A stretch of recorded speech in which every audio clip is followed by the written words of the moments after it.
to recover deleted post on Instagram. Hi everyone, welcome to the channel. First of all, launch Instagram app on your device. Log into your account. Head towards profile at bottom right corner. Once you're on your profile feed, select three-line icon at top right corner. Now tap the option for Account Center. Tap Your Informations and Permission option. Tap Download Your Information and tap Download or Transfer Information button. Choose your Instagram account and tap Next button.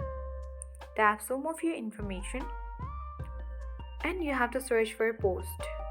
Tap on Next and tap Download to device and choose your email ID and create file. Now your information is being prepared for download.